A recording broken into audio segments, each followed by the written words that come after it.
Gary has been one of the most amazing people I have known.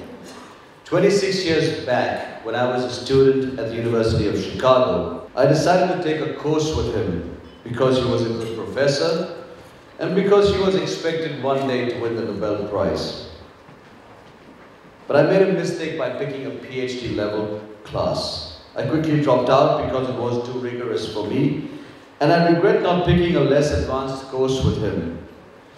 But in the 1990s, after he had won his Nobel, and I had black hair on my beard, I participated in a couple of panel discussions with him in Chicago, and I was always amazed at the way he could make complex issues seem to be so simple.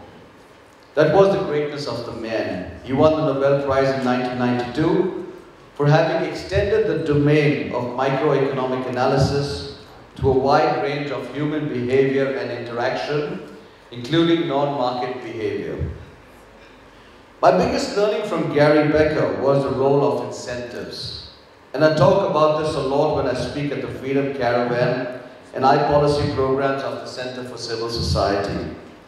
He was able to clearly highlight how incentives play a key role in areas like racial discrimination, drug addiction, marriage, and family relations. Over the years, whenever I asked him about a problem, he would break it down to misaligned incentives. In 2008, when the Chicago school came under a lot of attack after the global financial crisis, he said something that made a lot of sense. Free markets generally do a good job. Governments generally don't do a good job. With this simple remark, he very eloquently defended the role of free markets.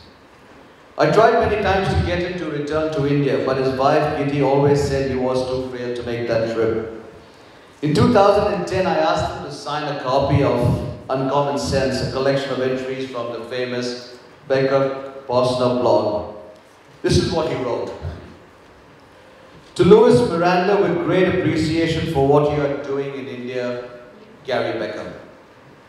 I was blown that he remembered that I was from India and that he was actually aware of what I was doing in infrastructure and for the University of Chicago in India. And that's why he is one of my heroes today. He could make complex matters appear to be so simple. He taught me the importance of incentives. And he was such a nice human being that he remembered what a small guy like me was doing. I am glad that I knew such a man.